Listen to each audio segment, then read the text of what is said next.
Gracias, señora presidenta.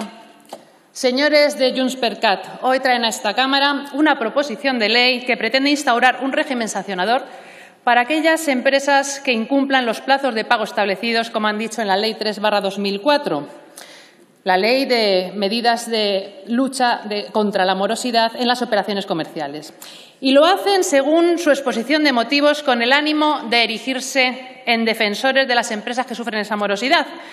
Pero esto en sí es una paradoja y solo hay que fijar la vista en la lista de casos de corrupción que cabalgan a lomos de los herederos de Convergencia Democrática de Cataluña, Palau, ITV, 3%, Adigsa, Pujol. Con un poco de suerte lo recordarán. Y todos ellos protagonizados por dirigentes políticos que durante décadas han extorsionado a empresas exigiéndoles comisiones por la adjudicación de concursos públicos millonarios y nos hablan hoy de sancionar a los empresarios. Cataluña, que presumía de ser una comunidad inmune a la corrupción, es la que más sobresale por el nepotismo de quienes han estado al frente de la Generalidad durante años, empleando su posición privilegiada para exigir mordidas a empresas y financiar el partido de engrosar cuentas personales en paraísos fiscales. Pero, no obstante, apoyaremos la toma en consideración de su proposición, ya que servirá como instrumento para introducir vía enmiendas las medidas que realmente demandan y necesitan las pymes y autónomos, evitando que individuos, corporaciones y hasta gobiernos se aprovechen de ellos para enriquecerse o para perpetuarse en el poder. Y es que la morosidad es un grave problema en nuestro país. La falta de liquidez, la pérdida de ingresos que provoca la morosidad impide, por tanto, el crecimiento empresarial y provoca pérdida de millones de empleos. Y por eso instaurar un régimen sancionador es la única manera de conseguir un mayor cumplimiento de la ley, evitando la mala praxis en materia de pagos. Pero he aquí la pregunta del millón, señores proponentes. ¿Quién será el encargado de sancionar al moroso? Señores proponentes, ¿las comunidades autónomas o será el Gobierno el brazo ejecutor de las sanciones? Vaya sin sentido. Los principales incumplidores, es decir, la Administración, será encargada de sancionar. ¿Y el sancionador será también sancionado? No olvidemos que en España, aunque una institución pública se retrase en el pago a sus proveedores, continuará su operativa con normalidad. Y precisamente, señores proponentes, Cataluña es una de las administraciones públicas que más tarda en pagar a sus proveedores, porque nuestro reino de taifas es algo mucho peor que un pozo sin fondo, 17 pozos distintos, porque nuestro modelo de Estado, que políticamente defienden ustedes, no es económicamente viable. Las administraciones públicas morosas siguen pagando las nóminas de sus trabajadores necesarios, pero también de cargos nombrados a dedo, asesores y enchufados por los partidos que nos han gobernado y gobiernan, cuyo objetivo es mantener su chiringuito insertado en una elefantiásica administración.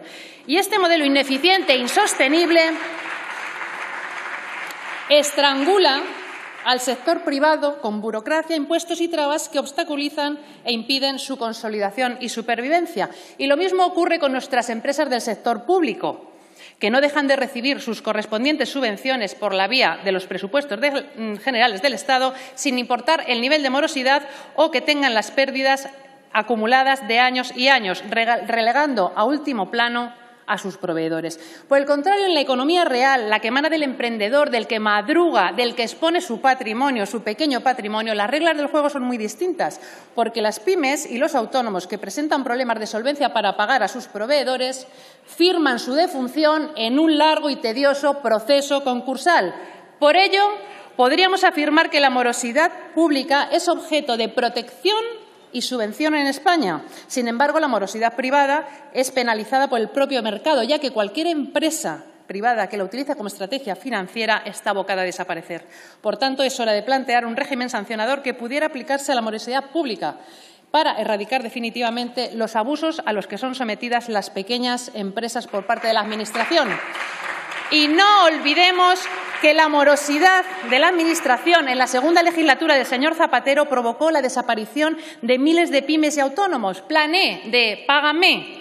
Al igual que la agencia tributaria publica listas de deudores, el Ministerio de Hacienda también debería publicar un listado con la identidad de aquellos políticos cuya gestión convierte a las administraciones públicas en morosas, porque la disciplina que se exige a las empresas ha de acompañarse con ejemplo de políticos y la propia Administración. Y aquí podría detenerme en el asunto del rescate bancario, al que aluden no pocos diputados del arco parlamentario y que se declaran antisistema, pero que viven del sistema y que puntualmente cobran su nómina nómina de las instituciones, por no hablar de los que ya han entrado a formar parte de aquella casta de la que hablaban pestes. Y es que, señorías, el rescate bancario y sus consecuencias para pymes, autónomos y clase trabajadora fue otro claro ejemplo de un rescate a las nefastas gestiones de políticos convertidos en directivos de cajas de ahorros, instrumentos financieros al servicio de las comunidades autónomas para su derroche sin límite. Vimos personas que sin trayectoria empresarial se pusieron a dirigir entidades financieras, tomando decisiones que más que decisiones eran aventuras empresariales y aprobando proyectos faraónicos para beneficio de sus amiguetes. Y no se equivoquen, los españoles pagamos la factura de políticos corruptos al frente de cajas de ahorro politizadas que emplearon sin conciencia el dinero de los contribuyentes en un alarde de jugar a ser banqueros.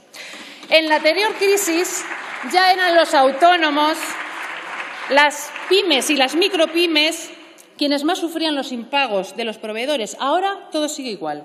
Cambian las crisis, cambian los gobiernos, pero a día de hoy tenemos el mismo escenario para todos ellos, debido a la falta de liquidez y con la morosidad como carga adicional. Y siendo conscientes de este problema, el Grupo Parlamentario Vox ya presentó en el mes de abril una PNL instando al Gobierno a inyectar liquidez a pymes y autónomos mediante el abono por parte de las administraciones públicas de sus deudas a proveedores. Aunque la bancada social comunista dijo que no, desoyó nuestra iniciativa porque era poco ambiciosa. Bueno, miren, desde ATA afirman que muchos autónomos se ven obligados a cerrar por no poder soportar los impagos de aquellos para los que realizan trabajos, adelantando recursos, materiales y esfuerzos. Para que los autónomos no sufran más, deben recibir el pago de su trabajo en tiempo y forma. Y de esto el Ministerio de Hacienda sabe mucho, que es implacable con el que no paga sus impuestos en plazo. Y voy terminando. Señores del Gobierno y señorías, no pretendan obviar el problema de los españoles. Lo que está en juego no es el estado del bienestar, sino España con todos sus ciudadanos. Y urge dejar las tentaciones ideológicas y los intereses particulares a un lado y ponerse a solucionar esta emergencia nacional en la que estamos inmersos. De lo contrario, es seguro que sucumbiremos ante la implacable racionalidad de la economía de mercado. Gracias.